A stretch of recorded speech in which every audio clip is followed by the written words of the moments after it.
escola do mundo, onde eu posso ensinar e aprender.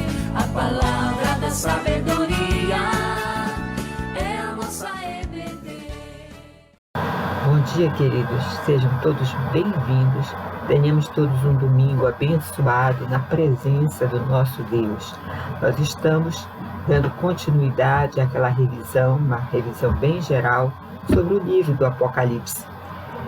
E nosso maior objetivo, é claro que é aprender, isso é muito importante, ter o conhecimento do livro, entender as diversas escolas de interpretação, saber um pouquinho sobre cada uma delas, fazer a sua escolha, eleger aquela que você acredita que está mais coerente com o que a palavra de Deus diz. Mas o objetivo central mesmo, queridos, dos nossos estudos aqui, das nossas revisões sobre o livro do Apocalipse, prioritariamente é o de que nós sejamos exortados pela palavra de Deus, confrontados, que nós sejamos consolados por essa mesma palavra, corrigidos por ela e, finalmente, continuarmos a ser moldados. Para quê? Para que nós possamos ter a mente de Cristo, que deve ser o alvo de todo cristão. Ter a transformação da sua mente, a metanoia, ter a mente do Senhor Jesus em cada palavra, em cada atitude, em cada relacionamento que nós tenhamos dentro, fora da igreja, na nossa família, enfim, ser luz e sal deste mundo que está em trevas. Então, o objetivo primário é esse. Ao estudarmos, ao aprendermos um pouco mais sobre o Apocalipse, também nos situarmos na história, na linha do tempo, saber onde que nós estamos, as coisas que já aconteceram, ter uma leitura dirigida pelo Espírito Santo das coisas que estão acontecendo agora, né? 2020, do século 21, E muito interessante também é que a gente tenha muito cuidado, temor e tremor, não só em relação ao livro do Apocalipse, mas em toda a palavra de Deus. Lembrem sempre que maldito é aquele que acrescenta, maldito é aquele que tira, extrai. Então, da palavra de Deus, um I ou um J, então nós precisamos ter muito cuidado, queridos, ter um temor santo em relação à leitura, à interpretação, os estudos da palavra de Deus. Então, por isso que nós não podemos afirmar, especialmente no livro do Apocalipse, que João utilizou a literatura apocalíptica judaica, que para eles, do primeiro século, foi bem mais fácil deles compreenderem do que nós aqui ocidentais.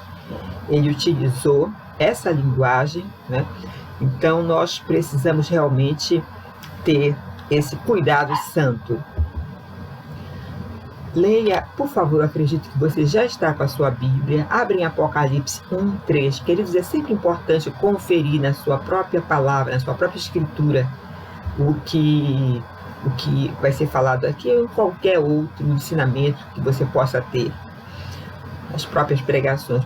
Bem-aventurado aquele que lê e bem-aventurados aqueles que ouvem as palavras da profecia e guardam as coisas nela escritas, pois o tempo está próximo. João escreve isso em torno do ano 96 da nossa era cristã, já bem idoso ali na ilha de Patmos, como prisioneiro por causa da palavra de Deus. E ele diz aqui, bem-aventurado aquele que lê. Por quê? Porque realmente eles não tinham, infelizmente, o privilégio que nós temos hoje, em muitos séculos anteriores, com a imprensa, né, com a invenção da imprensa, da palavra impressa. Então, eram pergaminhos que eram caríssimos e só aquelas pessoas dotadas de poder aquisitivo poderiam ter. Então, na verdade, queridos, aquele que lê seria o pastor, seria o líder da igreja, que ao receber as epístolas, as cartas, ele ia para frente e ali os membros ficavam numa atitude de reverência e de muita atenção, porque talvez fosse a primeira e última vez que eles estariam tendo contato com aquele conteúdo, com a própria palavra de Deus. Então, os judeus que sempre foram muito bem disciplinados, a gente sabe disso, que o judeuzinho, né, desde a partir da sua tenra infância, 6, 7 anos, ele já ali aprende a Torá, a lei, os profetas, ele aprende realmente, ele não só aprende, mas ele decora porções da Torá, e ele já está disciplinado, o judeu já é disciplinado realmente. Então ali eles prestavam reverência e muita atenção à leitura que estava sendo feita, coisa que muitas vezes nós temos dificuldade nas nossas igrejas. Está acontecendo uma pregação, a exposição, que é o ápice do culto, é a pregação da palavra, e a gente ainda percebe pessoas conversando nessa hora, pessoas olhando o celular, né? Então realmente fica complicado, você fica ali, você não está realmente ali, seu corpo está ali, mas a mente está bem longe. Eu não estou falando daqueles casos extraordinários, né? Mas eu estou falando de uma rotina que muitos crentes adotam, de irreverência mesmo, ao escutarem a palavra de Deus. Então isso é um alerta para todos nós aqui, temos que temer e tremer, sim, em relação à palavra de Deus. E aqui nós temos uma lição com relação a isso. Aqui no livro de Deuteronômio, capítulo 6, 4 a 9, nós vemos aqui o que é chamado de Shema Israel. Né? Shema significa ouve, ouve Israel. Então aqui nós temos uma lição com o povo judeu. O povo judeu realmente, a igreja do Antigo Testamento, ela nos dá lições em relação a isso. E o Senhor fala assim: ouve Israel, o Senhor nosso Deus é o único Senhor. Amarás, pois, o Senhor teu Deus de todo o teu coração, de toda a tua alma, de toda a tua força, de todo o teu entendimento. Estas palavras que hoje te ordeno estarão no teu coração, mas não só no coração. Tu as inculcarás a teus filhos.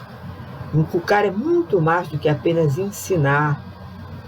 E delas falarás assentado em tua casa, ou seja, em todas as oportunidades. Nunca é demais a palavra de Deus sendo falada, obviamente, com sabedoria, com graça e na direção do Espírito. Você vai falar para ela sentado em sua casa, para os seus filhos, andando com eles pelo caminho, quando você for deitar com eles, quando você estiver levantando ali com eles. Também as atarás como sinal na tua mão, e te serão por frontal entre os olhos, e as escreverás nos umbrais da tua casa e nas tuas portas. Então aqui Deus enfatiza a importância vital, eu digo vital, porque muitas vezes isso vai determinar o destino eterno dos seus filhos. Queridos pais, aqueles que têm filhos, crianças ainda, que como uma árvorezinha, né, que está crescendo, aquela sementinha ali ainda está brotando, o tronco ainda está bem molezinho, você pode moldar. Aqueles que já têm filhos adolescentes, jovens, enfim, é uma exortação para que todos nós, queridos, não terceirizemos o ensino dos nossos filhos, especialmente o ensino bíblico, para a escola ou para a igreja. Eles podem nos ajudar, né, escolhendo boas escolas evangélicas de preferência, mas genuinamente evangélicas, não só no nome, não é? E na nossa igreja, não é isso? Nas nossas escolas dominicais, nas nossas escolas bíblicas de férias, enfim, estando ali com eles realmente, priorizando esse ensinamento às crianças, aos adolescentes, aos púberes, enfim, aos jovenzinhos, sobre a palavra de Deus. Eles precisam ouvir dos pais isso. Pai e mãe, gasta tempo? Gasta. É cansativo? É claro que é. A educação de uma criança, ela é cansativa, né? Porque a criança, ela nos testa todo o tempo. Nós estamos em teste para eles. Nós precisamos, então, buscar a direção de Deus e sermos firmes nesse propósito, restaurando para aqueles que perderam o costume o culto doméstico, que é fundamental, desligar um pouco os smartphones, entendeu? Os tablets, a televisão, a internet, e fazer disso uma prática diária, o culto doméstico com os seus filhos, queridos. Aonde nós estamos, aonde a igreja do século XXI está nesse exato momento? Nós trouxemos esse mapa já e vamos trazer em algumas ocasiões a mais. Nós estamos exatamente aqui, queridos, no princípio das dores. O princípio das dores, segundo alguns autores, começou no ano 70. E o que aconteceu nesse ano? No ano 70 da era cristã, Jerusalém foi invadida pelo Império Romano, e ali o grande templo, o suntuoso templo de Jerusalém foi totalmente destruído, queimado. A cidade foi queimada em um cerco de 3 anos. Aconteceram mortes de milhares e milhares e milhares de judeus. Então ali foi aquele sermão profético do Senhor Jesus, quando ele estava ali com os judeus, os seus discípulos, disseram: olha lá, Senhor, aqui apontando para o templo, né? Vê aqui essas construções magníficas. E ele disse: olha, não se impressionem não, porque aqui não vai ficar pedra sobre pedra que não seja derrubada. E cerca de 40 anos depois, após essa profecia, aconteceu a mesma, né?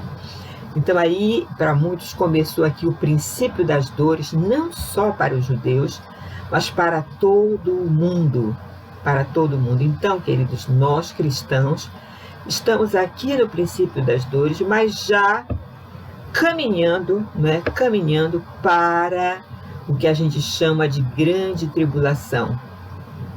Grande tribulação, onde a igreja está no mundo hoje, né? 2020, junho de 2020, nós estamos aqui na Terra, nós estamos no mundo, sofrendo as consequências desta peste, desta pandemia mundial. Então, queridos, é preciso a gente realmente estudar, nos situarmos na linha do tempo, atentarmos para as profecias contidas nesse livro, sempre sob a supervisão, orientação e iluminação do Espírito Santo de Deus. Hoje nós vamos ver, né, os 144, vamos ver o capítulo 7 do Apocalipse. Vamos procurar ser bem concisos hoje, mas sempre extraindo lições, não apenas passando conhecimento, mas lições do que o livro, do que a palavra de Deus tem para a nossa vida hoje aqui. Hoje nós estamos no dia, eu estou gravando no sábado, na sexta-feira, na verdade, dia 12, né, de junho. E, queridos, o que está acontecendo hoje aqui nesse mundo? Vamos ver em relação aos 144 mil, sobre a grande multidão que João vê e sobre as 7 trombetas. O que significa tudo isso? Iremos estudar o capítulo 7 do livro do Apocalipse. Então, nós vamos fazer o que nós já vimos até agora, não é? Nós estamos estudando, fazendo aquela leitura do método paralelismo progressivo, que lê o livro do Apocalipse em ciclos ou sessões, fecha os ciclos, fecha-se uma história ali. Essa história, o que essas 7 histórias contam do livro, desde o capítulo 1 até o 7º? Essas 7 histórias contam, na verdade, toda a história, desde o nascimento do Senhor Jesus. Isso a gente vai ver lá em Apocalipse, capítulo 12, tá? Nascimento do Senhor Jesus até a sua segunda vinda e a consumação de todas as coisas. Então, nós já vimos a visão do Senhor glorificado no meio dos candeeiros das igrejas. Nós já vimos as cartas às 7 igrejas. 7 igrejas, já vimos que o número 7 significa plenitude, completude. Então, assim, foram, na verdade, para elas, as destinatárias originais, mas para todos nós. As lições do livro do Apocalipse é para toda a cristandade. Nós vimos já a seção 2, do capítulo 4 ao 7, nós já vimos a glória de Deus, a abertura dos 6 selos, tá? E hoje nós vamos ver, pela graça de Deus, se assim Ele permitiu, os 144.000, que há tanta controvérsia em relação a isso. E na seção 3 nós vamos ver as 7 trombetas. O 6º selo, finalzinho do sexto selo, só para os irmãos lembrarem, né? Fazer uma ponte aí com a lição passada.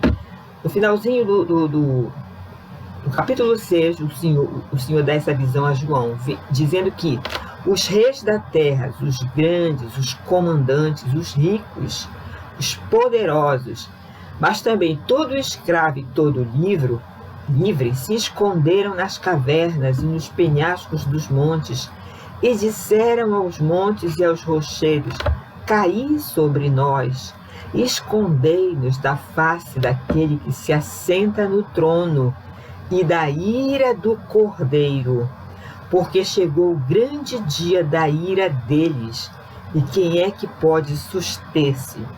Então aqui, queridos, nós vemos no capítulo 6 do Apocalipse, com a abertura do 6º selo pelo Senhor Jesus, nós vemos aqui a primeira descrição do final do mundo, da consumação de todas as coisas. Então assim a gente vai ver ao longo do livro que, se nós utilizarmos a interpretação cronológica e literal, nós teremos pelo menos 6 finais de mundo, 6 consumação de todas as coisas. E a gente sabe que nós só teremos um único evento do juízo final e da consumação de todas as coisas. E aqui no capítulo 7 nós vamos ter um intervalo. É um intervalo como que uma pausa para descanso. É um intervalo como que é um alento, um consolo para a igreja daquele século, especialmente para todos nós. O que trata o capítulo 7 do Apocalipse? Ele é consolo para os crentes, queridos. Os crentes estavam em perseguições no primeiro, no segundo, no terceiro século. Estavam sofrendo perseguições do Império Romano. Só o Império Romano, nós podemos pesquisar e ver da história que somente o Império Romano infringiu sobre o povo de Deus, os cristãos, cerca de 10 perseguições cruéis, porque com Nero, que foi o primeiro perseguidor, a perseguição ficou restrita mais ou menos ali a Jerusalém, né? Ficou restrita ali aquela área, mas depois a perseguição passou a ser uma política de Estado, do Estado romano. Eles queriam extinguir o cristianismo, mas é impossível matar a vida, é impossível. Então, nós vimos aqui que essa carta foi escrita, esse capítulo foi escrito como um intervalo entre o 6 e o 8, como um alento, dizendo para aqueles cristãos daquela época: olha, os queridos de vocês que morreram nas arenas, comidos por feras, que morreram crucificados, que morreram queimados vivos, decapitados, eles estão agora gozando as bem-aventuranças eternas, eles estão bem.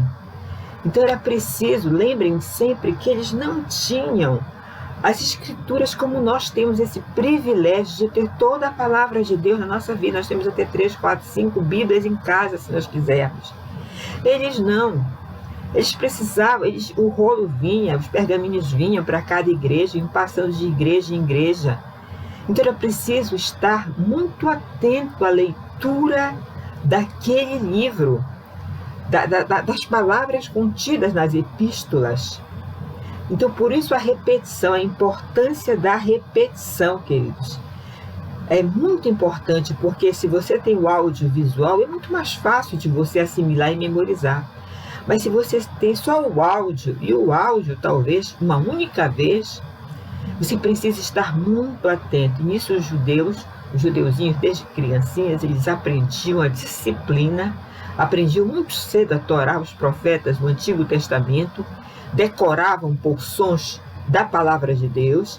Então, os judeus, na verdade, eles estavam familiarizados, de certa forma, com a linguagem apocalíptica, da literatura apocalíptica judaica. Então, eles conseguiam entender muito mais do que nós ocidentais. Então, aqui, queridos, nós já vimos o sexto selo. Nós vamos ver hoje, se Deus assim permitir, os 144 mil que João viu, a grande multidão e os selados, né? Então, aonde nós estamos no livro do Apocalipse? Nós estamos entre o sexto selo, e vamos entrar aqui nesse intervalo, e vamos partir para as 7 trombetas, tá? O sétimo selo, na verdade, ele é a abertura da primeira trombeta. Vamos à leitura do capítulo 7 do Apocalipse. Lembrem sempre que predomina aqui a linguagem simbólica, tá? A linguagem simbólica, e a leitura sempre é cíclica. Depois disso, vi 4 anjos de pé, nos 4 cantos da terra, nos pontos cardeais da terra, norte, sul, leste, oeste, né? Então, eles estavam ali em pé, segurando, retendo os 4 ventos, para impedir que qualquer vento soprasse na terra, no mar ou em qualquer árvore. Então vi outro anjo subindo do oriente, e ele dizia assim, tendo selo do Deus vivo. Selo do Deus vivo. Ele bradou em alta voz aos 4 anjos, a quem havia sido dado poder para danificar a terra e o mar. Não danifiquem nem a terra, nem o mar, nem as árvores, somente até que selemos as testas dos servos dos nossos deuses, as frontes, as testas. As testas aqui seria selar o entendimento, né? É a parte da nossa racionalidade, razão, abrir o entendimento para entendermos, sermos iluminados na compreensão da palavra de Deus. Mas o que era esse selo aqui? Esse selo, querido, ele representa, na verdade, o Espírito Santo de Deus. É o Espírito Santo de Deus. Então aqui nós temos aqui, com este selo aqui, que é na fronte, né? Os anjos estavam selando, na verdade, todos nós, desde o início do cristianismo até agora e até a segunda volta do Senhor Jesus, nós seremos selados. Nós já somos selados. Nós que confiamos, entregamos nossa vida ao Senhor Jesus, reconhecendo que Ele é o caminho, a verdade, que não existe vida fora dEle, que Ele é muito mais do que o ar que nós respiramos, que Ele é a razão, o sentido, a essência, o motivo da nossa vida. Então nós já recebemos esse selo do Deus vivo. Quando aconteceu em nós o processo da regeneração, do novo nascimento, naquele momento nós fomos selados com o Espírito Santo de Deus. Há controvérsias sobre esse selo nossos queridos irmãos pentecostais veem esse selo como o batismo do Espírito Santo. Mas, queridos, vamos ser coerentes. Muitos dos nossos outros irmãos que não têm essa visão são homens e mulheres de Deus. Nós conhecemos muitos, milhares no passado e presente, pessoas sérias, servos de Deus, e que não receberam esse selo por meio de falar línguas estranhas, né? Então eles receberam, simplesmente eles nasceram de novo. E isso é incontestável. Contra fatos não há argumentos, né? Eu sou pentecostal, creio nos dons do Espírito Santo, creio nos dons, no falar em línguas como um dom, mas não como um selo único autenticando que aquela pessoa ali recebeu o poder do Espírito, a iluminação do Espírito. Não, de forma nenhuma. Eu acredito como um dom do Espírito Santo. Então, era preciso, então, que acontecesse o selo. Então, toda a raça humana, na verdade, queridos, nós todos estamos marcados. Nós não podemos ver, né? É espiritual a coisa, mas está aqui. Nós estamos todos marcados. Ou nós recebemos, nesse exato momento, e foi assim durante toda a história do cristianismo, ou nós recebemos o selo do Deus vivo, não tem meio termo, ou nós recebemos, as pessoas estão recebendo aí, a marca da besta. Ou uma coisa ou outra, não existe meio termo aí. Então aqui, ele diz aqui, não danifiquem nem a terra, nem as árvores, até que selemos. Calma, não é para destruir agora. Ainda tem muita gente que precisa ser selada.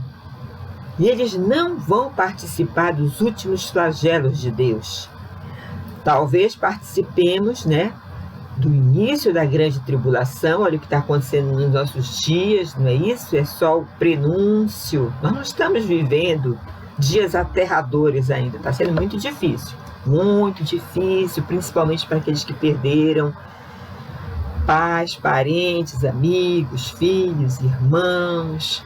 Enfim, queridos, uma dor é muito grande, mas ainda nós não entramos naquilo que se chama de a grande tribulação.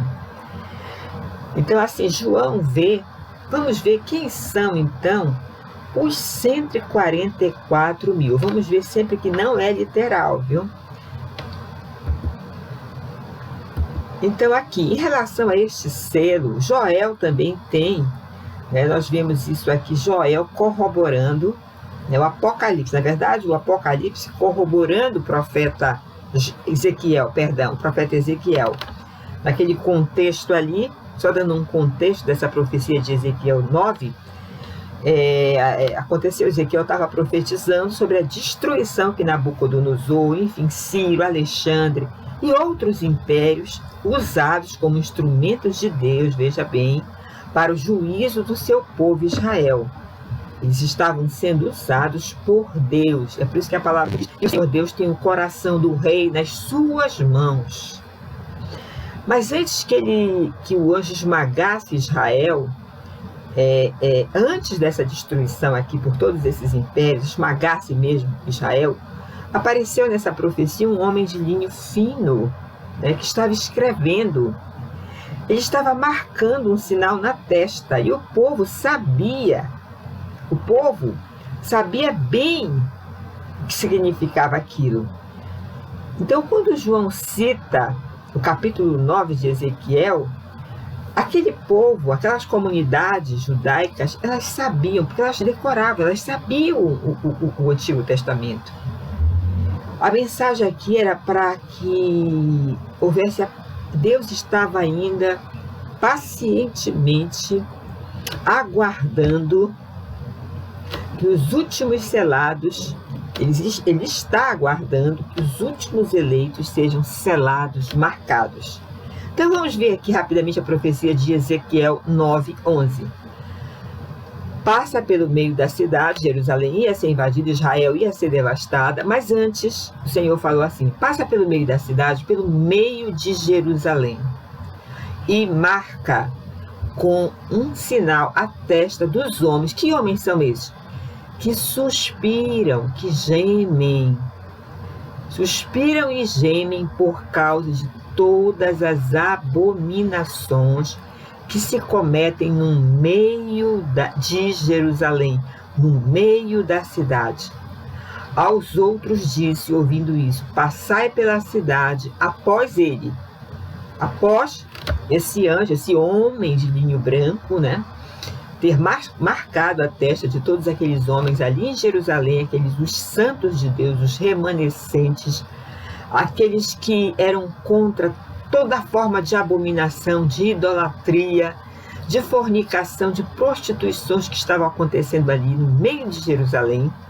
Ele disse aos outros: disse, ouvindo eu, passai pela cidade após esse homem, né, de linho fino, e sem que os vossos olhos poupem.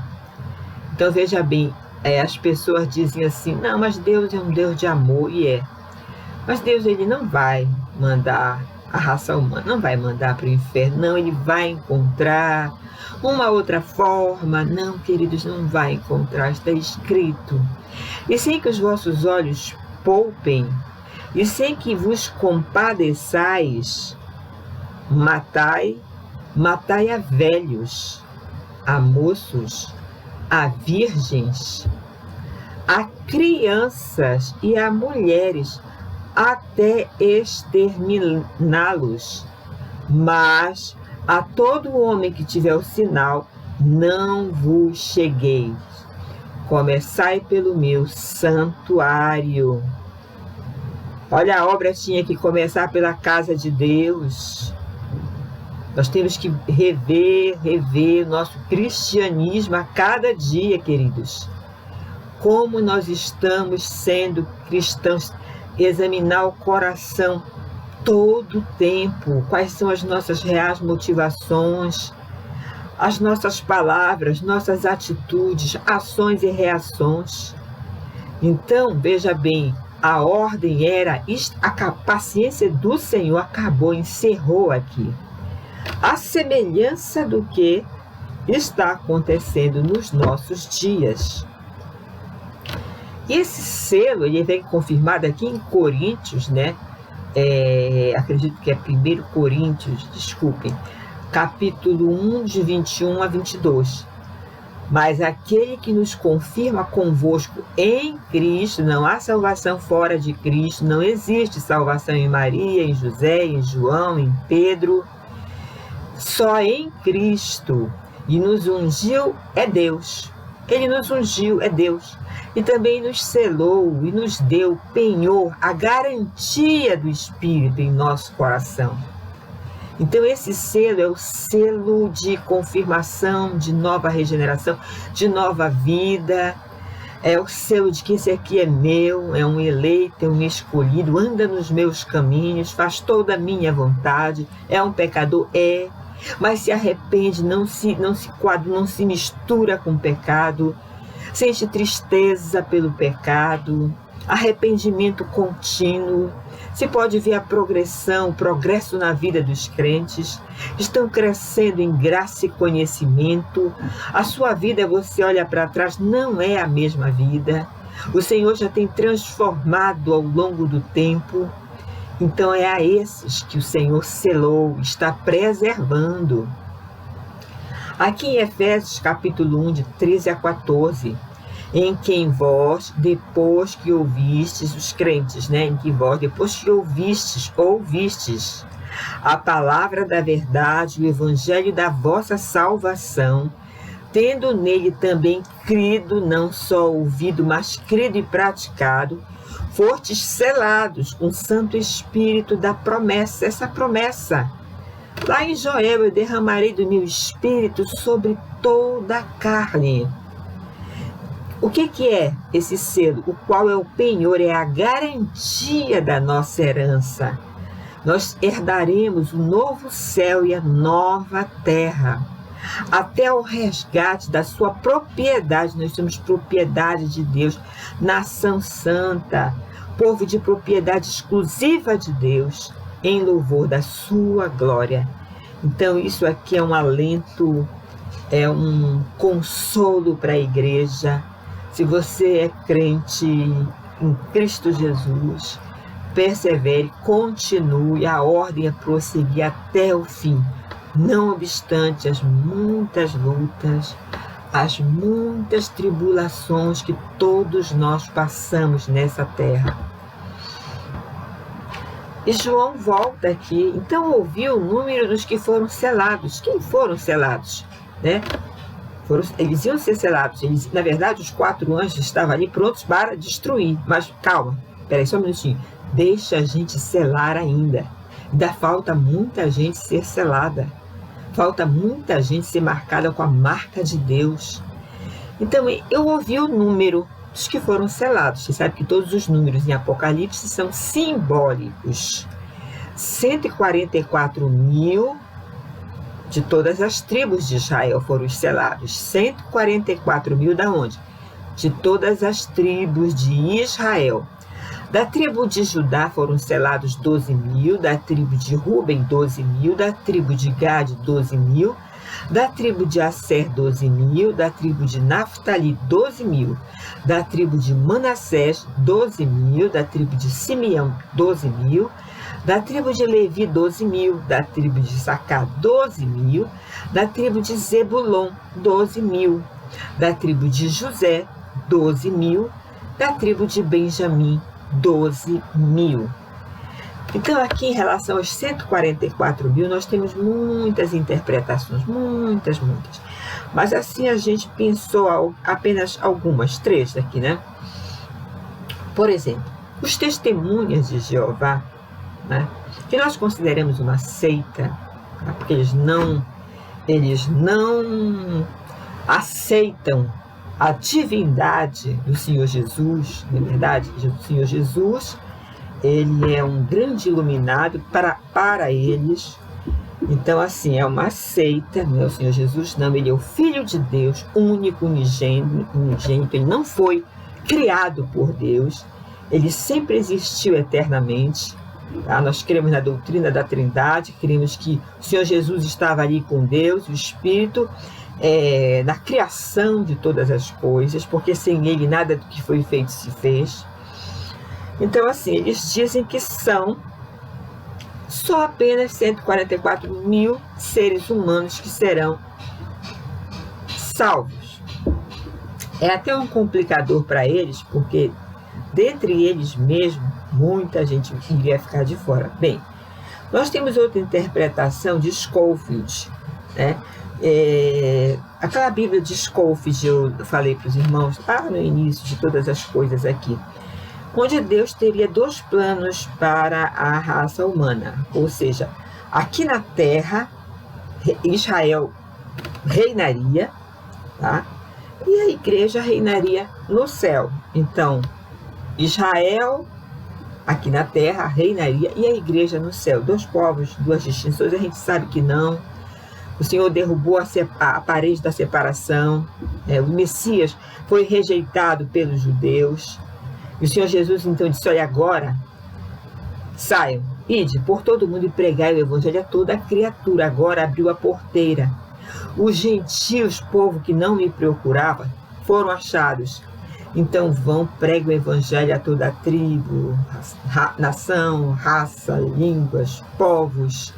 E pela graça de Deus, nós gentios, fomos alcançados. Lembra da pregação do pastor Arnaldo, né? Que o zambuzeiro, que é a oliveira brava, ela foi enxertada na oliveira, na real oliveira, né? Ela foi enxertada ali para participar da seiva, para participar ali como um galho enxertado, fazendo parte já, não é verdade? Nós somos essa oliveira brava que foi enxertada na oliveira real, certo?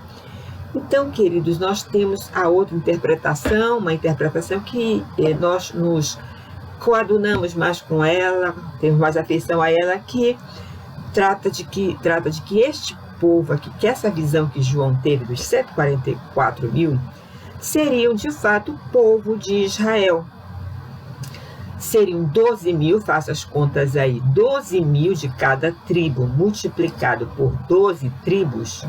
Então nós temos os 144.000, lembrando sempre que este número ele é simbólico, não significa que exatamente 144.000 judeus serão salvos, apenas esses. Não, a interpretação que nós adotamos é uma interpretação simbólica, cíclica, não literal, não cronológica, majoritariamente. E Deus tem promessa para Israel.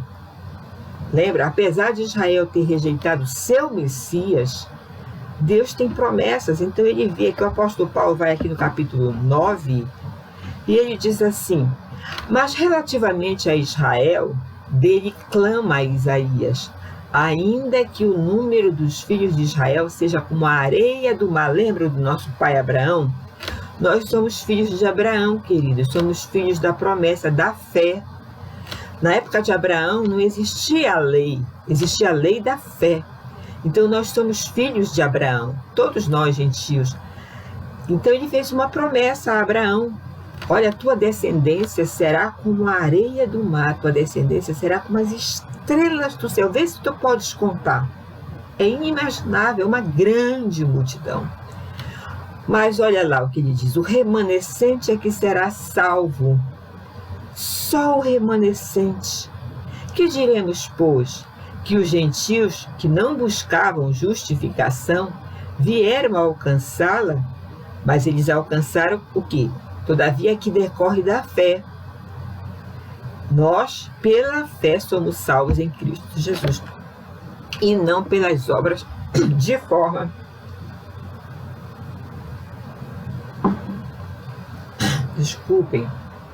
de forma alguma. Jamais seremos salvos pelas obras. As obras são um complemento da fé, como Tiago diz: me mostra, a tua fé sem obras, e eu te mostrarei as minhas obras com fé. É necessário, sim, todo aquele que tem a genuína fé em Jesus Cristo precisa tentar. É necessário fazer obras, e quando se fala aqui em obras, é obras no sentido geral, não só de caridade.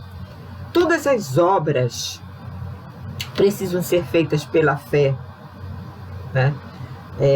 Tropeçaram, os judeus tropeçaram na pedra, em Jesus Cristo, na pedra de tropeço, como está escrito: eis que põe em Sião uma pedra de tropeço e rocha de escândalo. Para eles foi um escândalo ver um judeu ser crucificado com a morte que era considerada uma morte maldita na cruz do Calvário. Não entenderam o plano de Deus.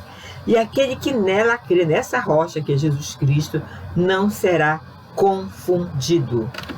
Então nós temos aqui essa interpretação de que os 144 mil se refere sim ao povo de Israel, que ao remanescente do povo de Israel, não a nação étnica, não todo Israel, mas apenas aqueles que creem em Jesus Cristo. E outra coisa, queridos, a salvação dos judeus aqui, ela passa necessariamente pela cruz. É só, Deus não tem dois métodos de salvação, é um só, é pela graça, é pela fé em Cristo Jesus. Depois disso, continua João na sua visão: e diante de mim estava uma grande multidão. Aqui não pode mais contar, porque é muito grande, que ninguém podia contar. Da onde? Da tribo de Israel? Não. De todas as nações da terra, das tribos da terra, dos povos, línguas, todo mundo de pé, diante do trono e do Cordeiro, com vestes brancas. Eles não foram responsáveis por branquearem a sua própria vida. Isso aqui veio o quê? Pelo sangue bendito derramado na cruz do Calvário, que branqueou as suas vestes, que eram nossas vestes, que eram sujas, e segurando palmas numa grande festa, e clamavam em alta voz: a salvação pertence ao nosso Deus, que se assenta no trono, e ao Cordeiro.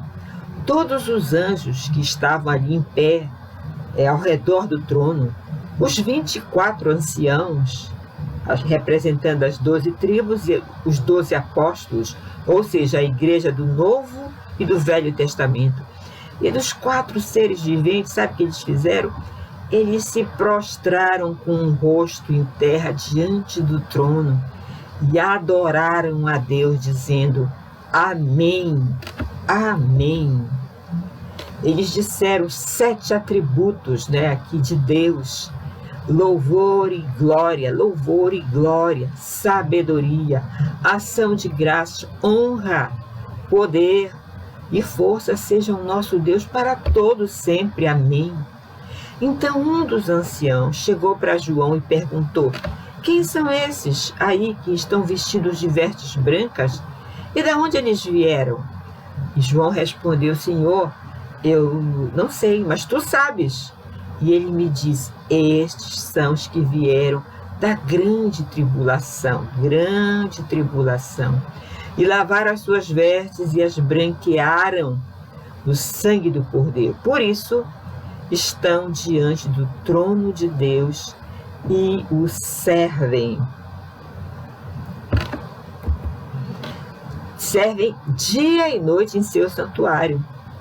E aquele que está sentado no trono estenderá, isso aqui é muito lindo, irmãos, estenderá sobre eles o seu tabernáculo. Ou seja, Deus estava tabernaculando com eles, estendendo sobre eles o seu tabernáculo. Porque no Antigo Testamento, no tabernáculo, no templo, existia um lugar chamado Santo dos Santos, e somente ali a presença de Deus real estava, por meio da glória, da sua Shekinah. E era só permitido um só sacerdote, sumo sacerdote, entrar uma única vez ao ano, para levar, para serem perdoados, fazer ali o sacrifício, serem perdoados os pecados da nação de Israel. Então a presença de Deus era restrita, mas aqui ele diz que ele vai estender, ele vai tabernaculizar. Jesus, na verdade, tabernaculizou, morou, esteve entre nós. O Senhor Jesus Deus se fez homem e ele morou entre nós. Ele tabernaculou com nós. Já não estava restrito apenas a uma área, dentro do povo de Israel, e lá dentro do tabernáculo, o santuário, e lá dentro do santuário do tabernáculo, lá na parte mais recolhida, no Santo dos Santos. Não. Agora Deus vai estar, é Deus conosco. Deus conosco é o quê? Habitação, habitação nossa, nós vamos habitar em Deus. Lembra aquele versículo que diz que Deus será tudo em todos? Que nem haverá necessidade de luz de sol, luz de lua, tudo. O próprio Deus será a nossa luz. Então, fala de uma habitação plena de Deus com o seu povo. Deus será tudo em todos. Não haverá mais necessidades como fome, né?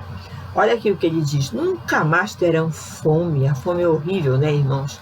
Eu sempre penso nos nossos missionários, missionárias, pastores que deixaram tudo, estão especialmente naqueles países onde o Senhor Jesus, o nome do Senhor Jesus é proibido. Então nunca mais terão fome. É claro que existem as fomes nos bolsões da África, interior do Nordeste, enfim, nas próprias cidades, mas essa fome aqui, que certos bolsões passam no mundo inteiro, é uma fome absoluta. Mas nunca mais terão fome, nunca mais terão sede, não cairá sobre eles o sol, não, e nenhum calor abrasador, pois o Cordeiro, que está no centro do trono, será o seu pastor. Lembram?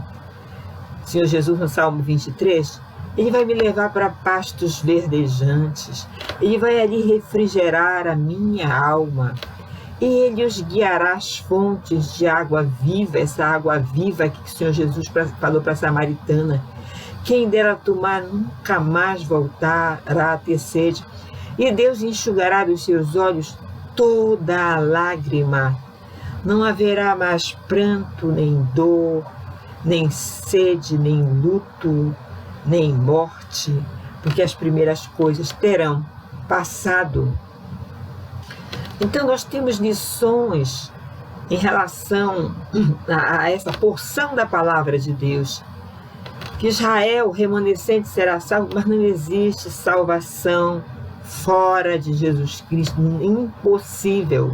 Impossível. Ele é a nossa vida. Fora dele só existe morte. As pessoas andam, caminham, comem, viajam, casam, fazem negócios, estudam, mas na verdade a Bíblia os classifica como mortos. Lembram? Em Efésios, né? Que ele vos deu vida, estando vós o que mortos em vossos pecados e delitos. Então não existe salvação fora do Senhor. Deus não, Deus não nos livrará da grande tribulação. Essa é uma questão que a gente vai ver mais detalhadamente daqui a pouco, né? Os nossos queridíssimos irmãos dispensacionalistas acreditam que nós vamos sim estar livres da grande tribulação. Eu já pensei assim por muitos anos, queridos, mas a gente vai revendo, estudando mais, nós não sabemos quase nada, queridos. E é o Espírito de Deus que vai nos iluminando, e à medida que a gente vai também se esforçando, estudando, e pedindo a direção e a iluminação do Espírito, a gente vai começando a perceber, tendo outro entendimento, né? Mas isso é um ponto muito polêmico que nós veremos mais adiante.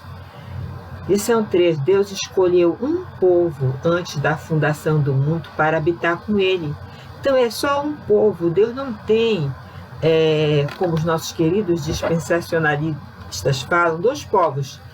Que ele tem um povo para Israel, um plano para Israel, dois planos. Um plano para Israel e um plano para os gentios. Não, aquela parede da separação ela já foi rompida. Cristo anulou aquela parede. Então, não há mais separação. Todos são tudo em Cristo.